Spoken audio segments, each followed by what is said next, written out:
Hi, good morning everyone. This is example number 7. In the diagram, PQRS is a parallelogram.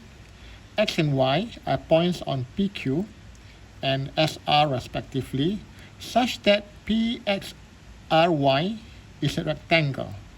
Given that PX is 30 cm and PS is 20 cm and the angle PSY is theta degrees, where theta is between 0 and pi over 2 radian.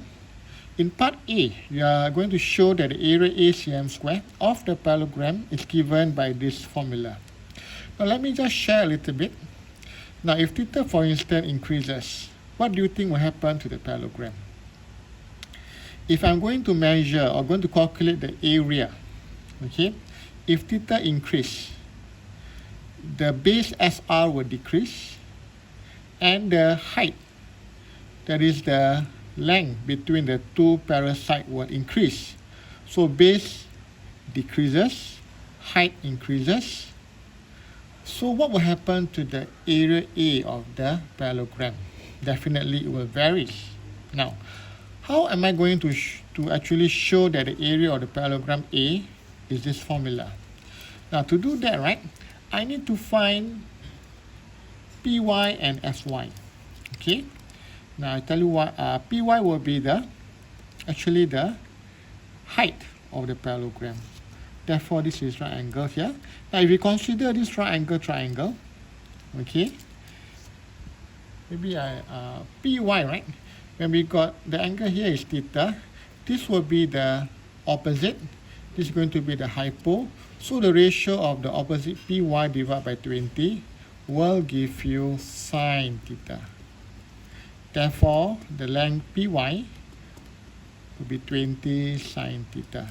Now, in similar fashion, SY divided by 20, the adjacent to the hypotenuse, the ratio of the adjacent to the hypotenuse given the angle theta shall be equal to cosine theta.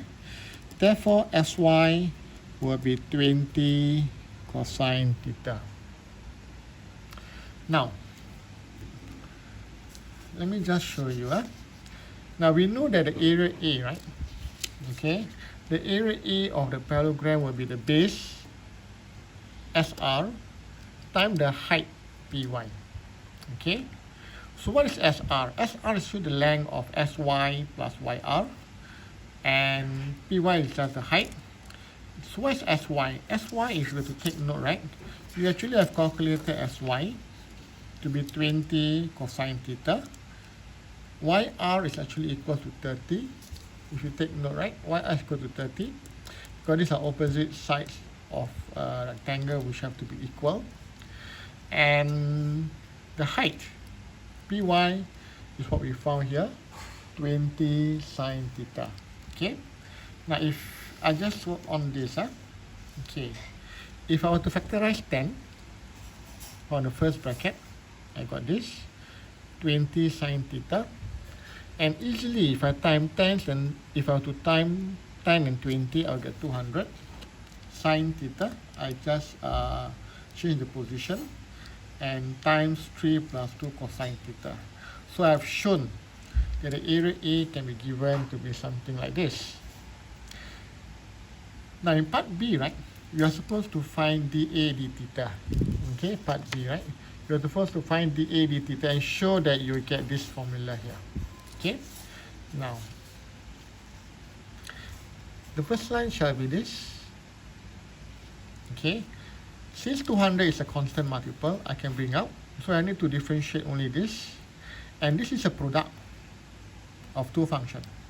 Can you see that? This is sine theta, the first function, and 3 plus 2 cosine theta to be another function. So using the product rule, I will have this. Okay, I take the first function, differentiate the second function. This is 0 plus 2 cosine theta, differentiate with negative sine theta. I got negative 2 sine theta. When I take the second function, I differentiate by the first function here. Sine is cosine. And when I expand, I will get this. But this doesn't give me what I'm supposed to do. because my formula that I need to find will be in terms of a quadratic expression involving cosine theta. Okay, look here. This is all in cosine theta. It is a quadratic equation involving only cosine theta. So I got here, and I know that from my identity, sine squared theta is given as 1 minus cosine squared theta. And if you have to simplify, you will get this. Okay, negative 2 times negative cosine squared theta will be 2 cosine squared theta, plus 2 cosine squared theta will be 4 cosine squared theta. 3 cosine theta is here, minus 2 times 1 will be here. And I have shown. Okay, now this is the end of part 1.